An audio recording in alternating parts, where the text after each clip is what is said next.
Pre-fight pints are a novelty left behind in the 80s for most boxers. Not for Craig. He can barely train without a jar first.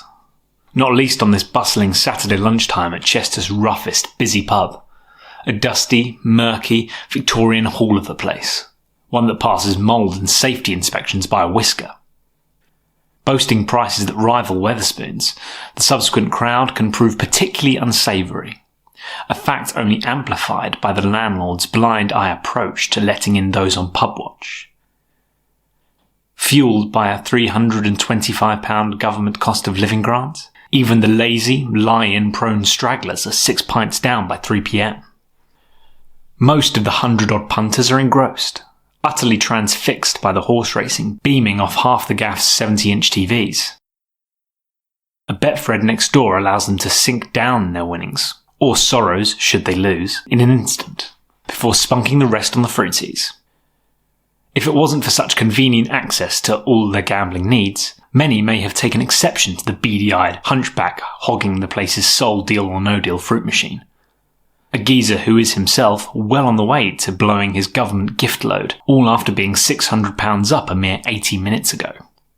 Thank God no one did, as the unassuming lad in question is no other than professional light heavyweight journeyman boxer Craig Sharpe.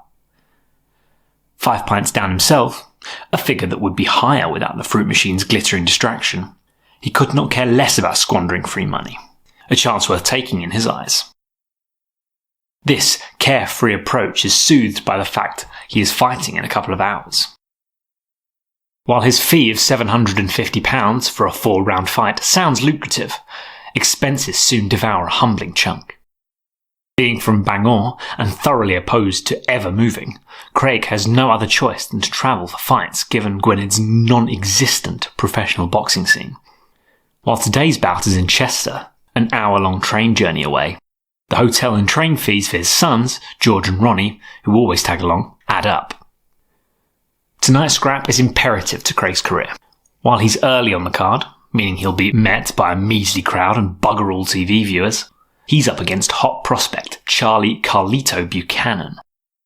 An undefeated hotshot with 14 professional wins, Carlito's touted for lofty heights after a lifetime under the renowned tutelage of Liverpool's famous Ballard family gym.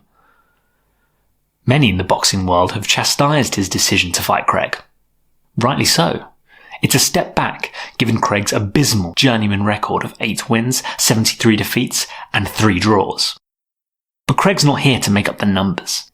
Despite being called up on 4 days' notice, he plans on going hell for leather in blind hope of earning a sniff at an area title fight.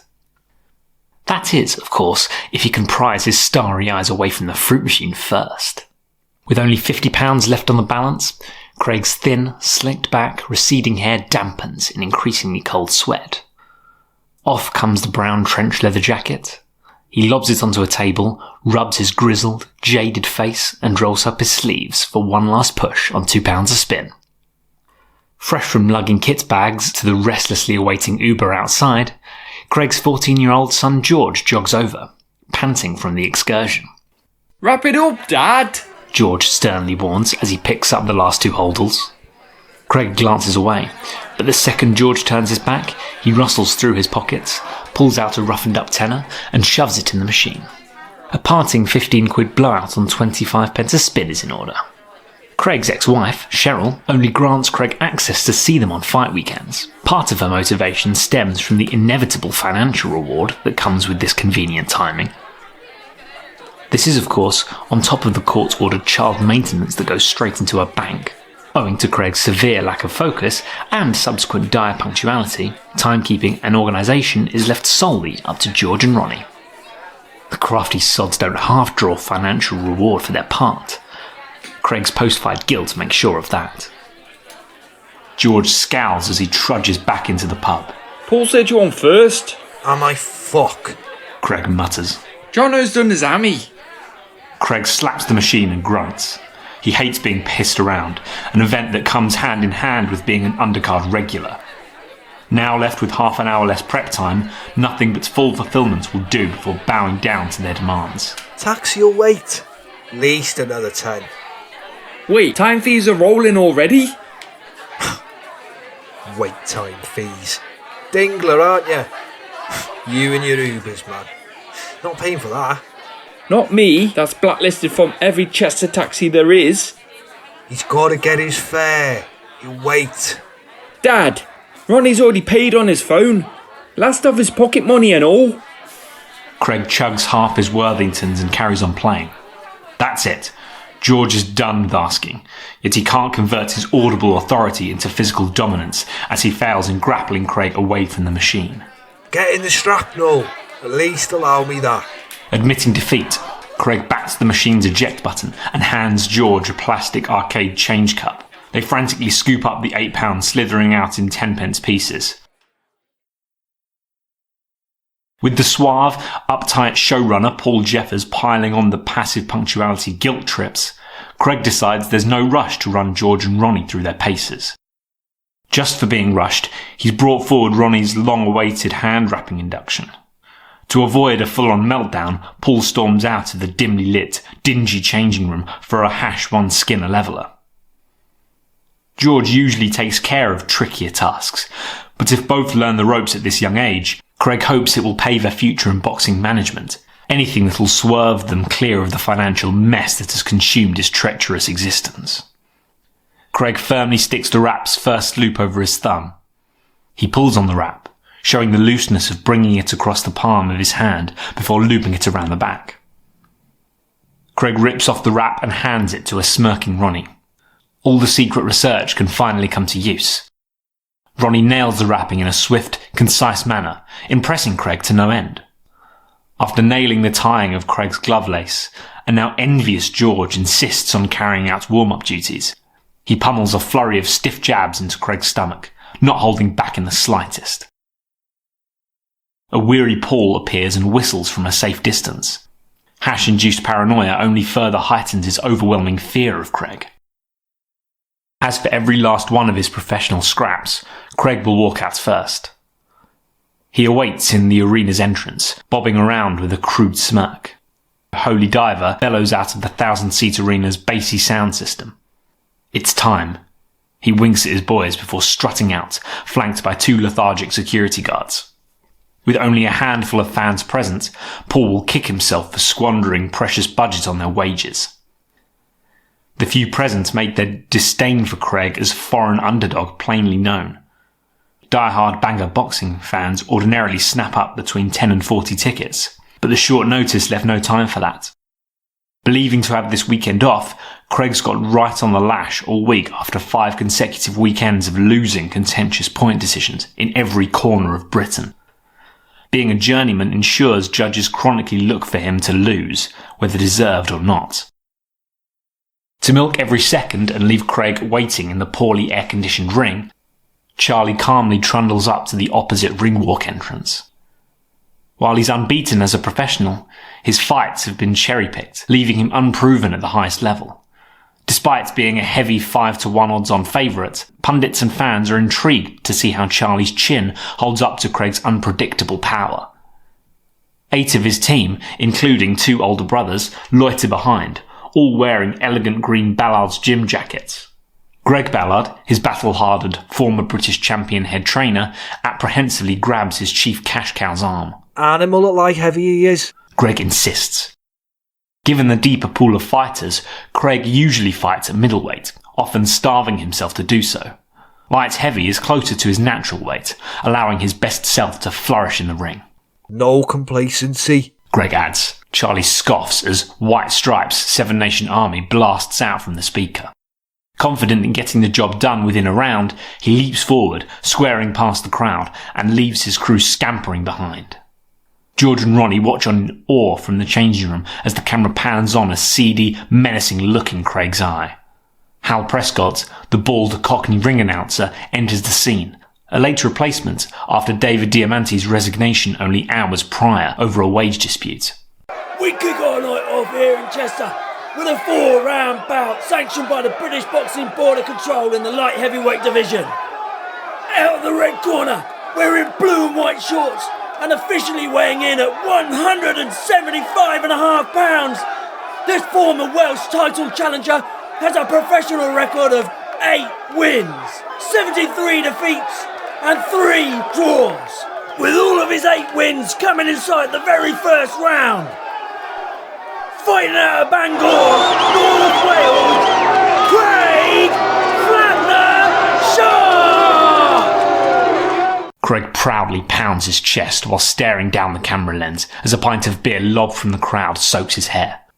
And out of the blue corner, stood next to his head trainer Gary Ballard, wearing yellow and green shorts, officially weighing in at 173.5 pounds, a former Northern Area champion, ranked by the British Boxing Board of Control as the 4th best light heavyweight in Britain. His professional record a perfect one, 14 wins and no losses, with 10 of those coming by knockout. Fighting out of Chester, Charlie Carlito Buchanan! After a grisly mid-ring stare-down, the first round bell rings. Both fighters waste no time with any feeling out process, wildly swinging and landing flurries of close-range body shots. A gnarly minute in, and Craig pulls on his Ringcraft encyclopedia. He leans in with the head during a manic clinch, subtly opening up a nick above Charlie's right eye. Needing a breather after this blistering start, Craig retreats to the ropes, beckoning Charlie on, who duly obliges by throwing a haymaker right jab, left hook, right uppercut combination. All miss as Craig slickly dances away and bounces off the ropes, sending Charlie comically off balance mid-swing. Craig roars and beats his sweaty chest. Timing persists to evade the favourites as the first round fizzles out, with Craig having comfortably outlanded him throughout. While knackered, Flattener stands in his coach's corner at the round's end. Void of any notable composure, Charlie's fiercely seen to by a flapping cutman who whacks Vaseline over his swollen eyebrow in hopes of stifling the blood. The referee gazes over. Any other fighter needs to stop it. But, fearing for his career and modest income, he turns a blind eye to the vision-obstructing bloodstream. Furious at having been shown up and cut by a bum, Carlito leans on the ropes before storming back out for round 2. He hunts Craig down, missing one chopping hook after another as Craig weaves his way around, expertly blocking the few that threaten to land. Assured he can hack Charlie's power by the second round midway point, Craig stands square in the middle of the ring, hoping to draw Charlie in. He does so, and lands a stinging combination to the body. Aching to cough up his tobacco-laced chest's drivel, Craig pulls Charlie into a clinch and digs his bony shoulder into the bigger man's temporarily wilted head. Charlie shoves Craig onto the ropes and lands a left cross, right hook combo flush on the jaw. Despite drawing blood from Craig's lip, he stands still, unmoved with an eerie snigger, sinking Charlie's lost soul. Nothing he has can truly trouble Craig, but he plows on, swinging for show with only 7 minutes to salvage his lifelong boxing achievement-orientated self-image. With Charlie wilting, Craig counters with a belter of a right liver shot. Charlie's legs sink, and he crashes to the canvas. As is often the case with home fighters, the ref accidentally starts his 10-second count a few seconds late. A favour Charlie laps up by taking the entire 14 seconds to gather what's left of his senses. To test Charlie's balance, the ref holds out his hands. Charlie nods, and despite being on wobbly legs, the action resumes.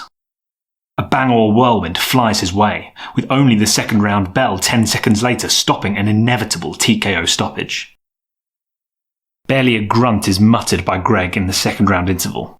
Not only does defeat for Charlie kill their career-defining cash cow, but it also defines Greg's future Liverpudlian liberty. A scattering of sketchy Wirral underworld figures have lumped on tens of thousands for a Carlito win, all on his ardent insistence. While the judges will have no doubt given Charlie round 1, Craig struts into the third confident of donning at least a 1-point lead. A lively third should bag a draw at the very least. Charlie knows what's at stake. A British title eliminator and a career best payday. Craig comes flying out of the traps. A clean 5-punch combination to the head lands with no obvious effect on Charlie. After a spineless first minute, Charlie misses a wild counter looping hook, his first power punch of the round. Craig ducks down to the right, and on rise lands a solid right jab before leaning in with a left hook to the body. Charlie flails his head and bites down on his purple gum shield as Craig toys with him for the outside, peppering out the jabs to take what should be, barring fraudulent judging, a 3 or 4 point lead into the fourth and final round. Unassailable barring a spectacular last round knockout. Charlie hoarsely pants in the corner, resting his faltering heavy arms on the ropes. Fuck are you playing at? Do not keep letting him inside. Fucking night of his life. You are letting him have it. Seething at his fighter's lack of response, Greg spits in his bucket and slaps Carlito on the cheek. Hey, getting no favours off these. Career-defining round. What you fucking got in there? Charlie jumps up, dynamised by swathes of fans leaping from the venue's main bar, following murmurs of the possible upset unfolding. With calf cramp, a stiff left elbow, and blistering wisdom tooth pain far from holding Craig back, he throws out 2 lead jabs, which graze the side of Charlie's face. A sickening right body hook finally draws the fight's first gasp from Craig. Charlie adds a left-right body hook into the mix. Craig shakes his head, and while winding back his right hand, the referee jumps in, shoving Craig into the ropes. Charlie wearily gazes around with guilt etched in his relieved eyes. His team clamour into the ring and mob their man, throwing him on their shoulders as if he was undisputed world champion. That proves to be that, shafted once again by crooked small hall officiating. So, off Flattener plods with his lads, 600 quid richer for now. Travel, hotel, and ex-missus expenses stick a sickening dent in that. But before anything else can, they head straight for Chestertown Centre's Ladbrokes. A nutty half hour ensues, with Craig flittering tenors galore on wacky outsiders for every live race. Without having done his homework, he comes up short on all. Weary of underage Ronnie and George waiting outside, Craig blows his gambling budget's last £100 on a bet for Bangor City's evening game. Massive underdogs at 4-1, they're away to arch rivals Caernarfon in the Welsh Cup. After a swift stern word in the barman's ear, S4C's coverage is slapped on one of the corner screens, while the rest of the pub go wild for the Manchester derby. George and Ronnie are of course allowed a red stripe, George a pint and Ronnie a half. Both are promised another should Bangor do the business. In fairness to the boys in blue, they do for the first 65 minutes, holding a slender 1-0 lead after an early goal in the first 5. With Caernarfon being a Welsh Premier League team placed 2 divisions above Bangor, their superior fitness shines through. As a 65th minute screamer flies into the net, the Bangor players' heads drop, and in utter capitulation, they concede another 3 in 10 dismal minutes. Unable to hack the game's conclusion, Craig darts outside without saying a word. He leans against the pebble-dash wall, struggling to light a fag dangling out to his quivering mouth. After finally finding success, the day's events boil over, and he bursts out crying. From today, he'll be out of action for a mandatory 3 months following his string of 20 losses and today's dubious TKO. As he sobs inconsolably with a brewing snotty nose, a group of young students, taken out of their starry-eyed social peacocking, stride disdainfully over. Sick of being awake, Craig ushers George and Ronnie back to their budget hotel room and necks a tramadol. Only a short time passes before he conks out to the screechy sound of a streamed UFC whistling from Ronnie's battered old laptop. Sensing his brother's ache after 8 barren hours, George carefully takes a pinch of tobacco from Craig's pouch. Ronnie awaits in the bathroom with a filter in his mouth and a Rizzler on his grateful lap. In true pro-sneaky hotel room smoker style, the shower's been running for 2 minutes, just enough time to steam marshal the drizzly stench through the air vent. That next morning at the train station, they're appalled to find their train disastrously cancelled at the last minute. Now facing a 2-hour wait, one without pub money to see it through, George and Ronnie sneak off for a bit of opportunistic train station shoplifting. Having found sustained success at this station before, they fancy their chances here. Ronnie's on nabbing duties, while George will serve as the distraction. Ready for showtime? George takes 2 discounted sausage rolls to the till and stands at just an angle as to somewhat block Lionel, the friendly old Santa-esque shopkeeper's view of the sweet section. They've done a top job with refurbishing, haven't they, just? I do agree. Always was marvellous, and now finally taken to the next level. 21st century ready. Everything you could ever need, right here. Ronnie stuffs multiple chocolate bars and 2 giant bags of HP salted peanuts into his rucksack before skulking off undetected. A lot say the London Bridge is superior. Between you and me, I'm not one of them. A fortunate man, getting to work here. Tell myself that every day. After somehow nabbing seats on the disgustingly rammed, bustling train, they find themselves at a table with a corporate-suited passenger sifting through the Daily Telegraph.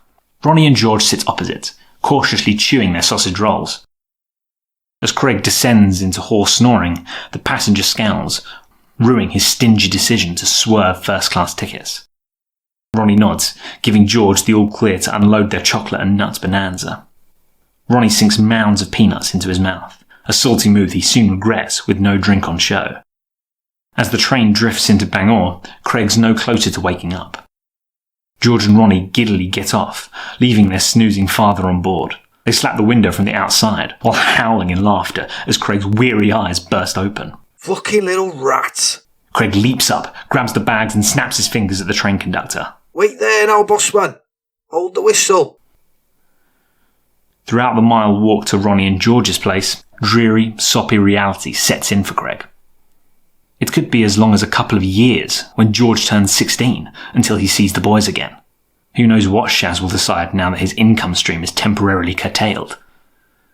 But, on the verge of tears, he can't show them weakness. Not now. Without so much as a dogshit check, Craig kneels on the boys' podgy stepdad Murrig's neatly mowed driveway and locks them in a tight hug. Love you both so much. All right, Dad. As soon as the front doors fly open, George and Ronnie break off and gallop inside. Don't you ever forget that. Craig slowly trudges to his feet to face his scowling, crossed-armed, jewellery-heavy ex-wife Cheryl. They divorced owing to Craig's heavy drinking, and for the last 4 years, she's cohabitated with Murrig, an idle oaf whose only use is his well-paid corporate job. Craig peeks up and grimaces at her freshly dyed, bright purple hair. Had you as more of a brunette, me. Murrig doesn't think so. How is the pie and mash local legend doing? Craig pokes his head through the door for a glimpse at the hollow square. A lad locally ridiculed for only eating chicken and leek pie with mashed potato for 20 years straight. A streak Cheryl trounced without compromise. While that habit's been somewhat extinguished, he still subjects the family to the dismal dinner 4 nights a week. Bargain Hunt plays off the telly as smoke whispers from a barely lit cigarette in Murrig's hand. A pile of ash lies by the foot of his overweight frame, awkwardly slouched out on an emerald green recliner sofa. He briefly glances over, turns away, and doubles the TV's volume. Oh, getting that Bargain Hunt trivia in. Old birds at work be all over that. After once again eliciting no response, his face drops. Time simply too precious for a moider on this occasion. Imperative stuff. I get it. Cheryl shuts most of the door, forcing Craig backwards while dangling her hand in the gap. Craig grins and hands over an A4-sized brown envelope full of deliberately small change before Cheryl slams the door in his face. She heads into the living room, carefully wading through the mixture of coins and notes. Realising most are 10-pence pieces, she scoops them out, scowls and drops them into a loose change bucket. Barely satisfied by his HP feast, George butters toast with one hand while restricting Ronnie's access to the toaster with the other. I will hammer you, Ronnie says with a scarlet face. Fuming that his secret daily gym training has yet to yield the strength to compete with his older brother, Ronnie grabs a slice of his toast instead. George headlocks Ronnie, unable to stop him munching the toast. Cheryl storms into the kitchen and slams the envelope on a surface, bringing an abrupt end to the lad's scrap. Right, I want to know which pubs you went in and where they were. Fearing violence, George steps in front of Ronnie. Now! He's on pub watch. I know when you're lying to me. Wow, how can he take us for a jar? Exactly. I think you're a bit psychosis, you know. Cheryl roughly grabs a handful of washing, ripping the basket's cheap material. Old man's a psychology lad now, is he? Cheryl wrings out her hand. A blue Bangor City shirt with Davies 9 printed on the back falls out of the pile. Fucking give you psychosis if you carry on. she insists, before slicing through George's beloved limited edition shirts with a dirty bread knife. Craig's following 5 weeks proved harrowingly harsh. A typical lack of organisation delayed the claiming of universal credit, which with the customary 4-week wait until getting paid, has left him dreadfully skint. Out of boredom, and in hope of bagging premium scran for his efforts, he now volunteers at the local food bank. This is his 2nd week there, their busiest on record as families' budgets plummet owing to the cost of living crisis. Battling to match the requisite pace proves nothing but a whirlwind for Craig. His anxiety briefly fades as Chisel, a gaunt, withered, orange-skinned alcoholic old friend, waits in line. Liquidation of his formerly successful carpet shop and a subsequent decade on the lash has seen him subject to abject poverty. Cheers, lad. Flattener, how's the barnet? Craig playfully jabs Chisel in his skinny belly. Thought you were a meatball, lad. Phew, Boris, Jono and the preordained famine had a thing or two to say about that. Fucking hell. Ugh, all the best, And you, Flattener boy. Craig smirks, and his pension-aged former English teacher, Mrs. Jones, accepts a carrier bag of food. What have you got for me today, Chief? Fuck all edible for you. Craig pulls open the top of the carrier bag. Worse than your detention, scran that. Look. Can't the Gwynedd? Mrs. Jones lightly slaps Craig on the arm and chuckles. As usual, Craig offers his time post-service to help the approachable food bank manager Denise, the only member of staff who's paid. Once done, he throws on his brown leather jacket and squares over as she packs the last bags. Not left your archetypal volunteer slugger in a ravenous lurch, I dearly hope. Denise looks back.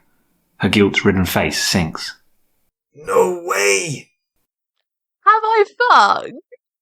Craig breathes out a heavy sigh of relief and places Denise's hand on his racing heart. Not got many of them left in me, you know. Dingler, aren't you? Extra box of tea bags in there, and extra large bit of statements. Banger's angel that never gives up giving. Still no fights recently? First month without, my whole career.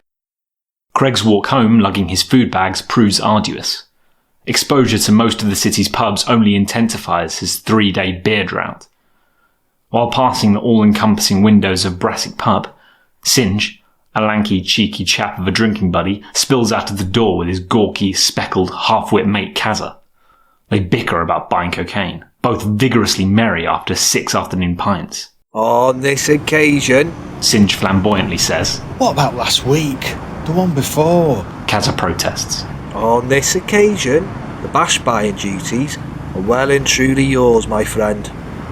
Halves is the only settler for this. Is it me that's just been paid? 4 months of back pay, no less. He abandons the debate and erupts as he spots Craig. Flattener! Craig firmly shakes Singe's hand. Ginger fuck on the jars. Why are you Singe, lad? Dabbled on both sides of the Flattener now. Git, how's it feel? Singe gasps as his eyes widen. Craig's latest defeat was the first by stoppage of his entire 80-plus fight career. He can take a bit of heckling from those in the know, who felt the leather, but not from delinquent, four-eyed gimps like Kazza. Craig stares into his eyes, mustering every ounce of his 2-hour-long YouTube mindfulness education to simmer his jailbait fury. Where do you find these fucking rare bears? Singe steps between the two and grabs Craig's shoulders. Come in for a jar, Craig. We're getting him. Kazza's just had his pips, hasn't he? He lifts a loaf of bread out of Craig's shopping bag. Roger let you do a bit of sardine toast behind the bar. It's all absolutely Brahma. Craig eventually nods, sacrificing gratifying carnage for the imminent soothing trickle of beer down his trap. Singe grins and marches to the bar. Dust off the Guinness, old school Rog, because we're clearing you out. Clear him out they did. After 4 rounds, all bought by Kazza, Rog the barman dished Craig out 4 2-litre steins of Carlsberg on the slate.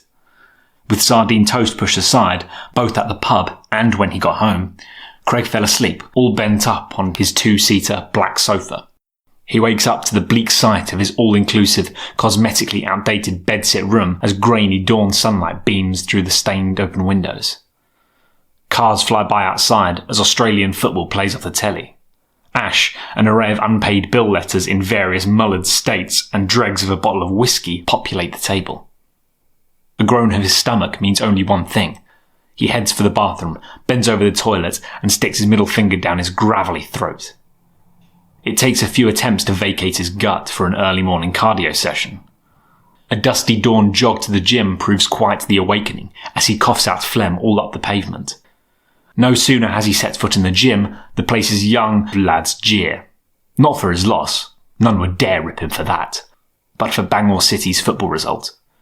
Craig had proudly banged on all week about his inevitable Ladbrokes profits. Vinny Jr., the upright heir to his father's vast boxing gym and housing portfolio, struts over, dressed in spick-and-span designer farmer attire. No fees again, Flattener? Vinny probingly states. Craig glares at Vinny as the heavy bag sways by his side. Really? He spits on the floor. 10-year pro career, fought exclusively out of here. Craig, it's not...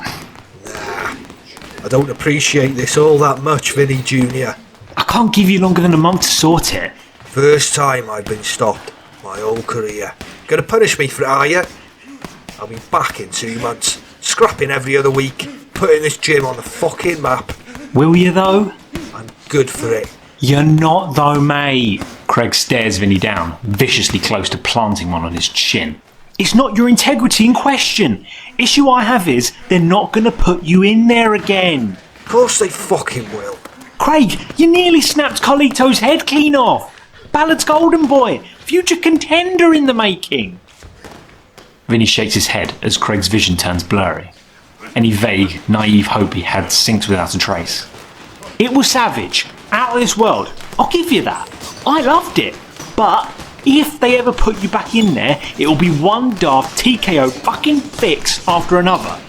They're not going to actually tell you to your face that it's over. They'll keep you hanging around, forking out for camps, tarnishing your granite chin's reputation. For the first time in his adult life, Craig takes the plunge and heads straight for the library. After 3 hours in a mini meltdown while figuring out the art of CV construction, a jaded librarian locates and fills in a template for Craig. As they whirl out of the printer, Craig sighs at their measly half-page length. Most of his brief dalliances in employment have been in scaffolding, all unsuitable for inclusion due to a series of violent, acrimonious departures. As such, he's met by sympathetic gazes by all 10 shops he hands them into. Their puny content aside, Craig's careless storage of 10 pence a sheet documents in his small drawstring bag leaves most scrunched and unpresentable. Lacking the capital to print off more, he slumps to his afternoon weekly jobcentre appointment, where James, his beady-eyed, ambitious work coach, awaits, sipping from a 2-litre bottle of water. What's that right-wing fascist bit of email about then? So, going forward, as part of your updated work search commitments, you're going to have to look for work outside of your preferred sector. James clinically says. I have been looking for work. James glares up at Craig. If we find you an interview or job offer that you don't take, your benefits will be sanctioned. James flicks through Craig's work search journal. No. Not in accordance with your work journal, you haven't. Get the other one back here. She understood. I can't do all that fancy shit. I don't do technology. Never have. Well, no. Listen here. I've been out there dishing out CVs flat out. Not having it. We can't prove that. All I see is zero compliance with our system. Craig holds out his ancient Nokia brick phone. Want me to take pics on that, eh? Fucking pose like this outside of every shop. I'll even go down boots. Throw in a little photo album. Label them all trilingual. That what you're after? Angry at his own lack of a witty response, James dismisses Craig 3 minutes early from the appointment. To drown out his shoddy development, Craig heads straight for the Brassic pub. Their bumbling, overweight barman pours him a Guinness as his phone whirls. It's James. With job news, his lack of minerals stopped him breaking out in person. Tomorrow? What's the point?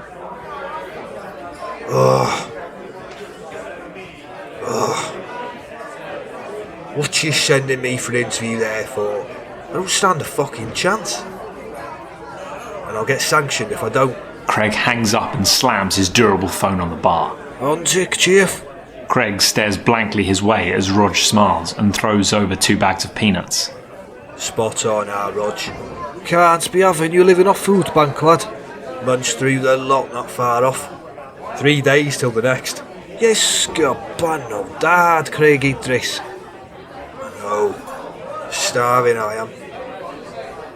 Craig heads over to Singe, who, armed with a half gram of bash, retains a razor-sharp focus as Craig unloads his family and work grief. Better off without her, I reckon. Now she only lets me have him on fight weekends. I don't mind dragging him around. Play her game. What if that's it for fight weekends? My career really is shot. Slam her through court, I would.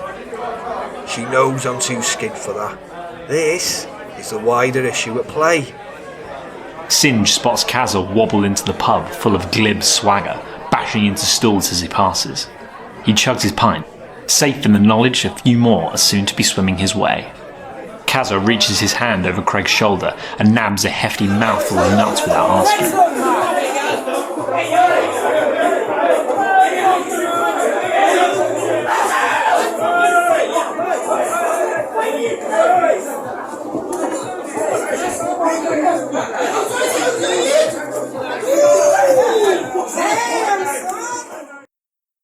Only 10 excruciating minutes of Kaz's presence passed before Craig lost his bearings and knocked him spark out, briefly lodging part of Kaz's tooth in his knuckle. Unfortunately, an undercover copper scoping the place out for underage drinkers phoned his buddies. Knowing Rog wouldn't snitch, Craig stayed put at the pub until being dragged out by 2 bobbies. Owing to Kaz's refusal to testify, his waterless, dizzy time stuck in cells only amounted to 6 hours. This didn't save Craig's blushes, however, as pictures of the ordeal were leaked into local papers overnight. While he's yet to be officially banned, this all but signals the end of his boxing career. Waking up that next morning on top of his coverless bed, only his blood-stained bedsheets remind Craig of his wild night.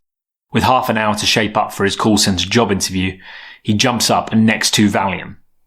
As he rummages around, seeking anything to chug them down with, he trips and the pills fall out of his mouth. Undeterred, he eventually finds leftover whiskey dregs on the floor and necks them with that. After scrambling to chuck on a creased white shirt, no time remains to sort his poorly fastened black and red tie. Left as smart as his capabilities can muster, Craig jogs for the bus, which is already parked, taking people's money as he arrives. Spencer, the company's manager, avidly listens to a TalkSport radio debate in his posh, fine art-littered, tidy office as Craig nervously lingers outside. A boxing cult hero we won't be seeing again is Craig Flattener, a man who is alleged to have committed sickening, grotesque violence outside of the ring. I mean, is anyone outside a banger going to care? I'm not sure. Well, there are fans who are worried this morning, worried about showmen like Flattener evaporating from the sport at an alarming rate.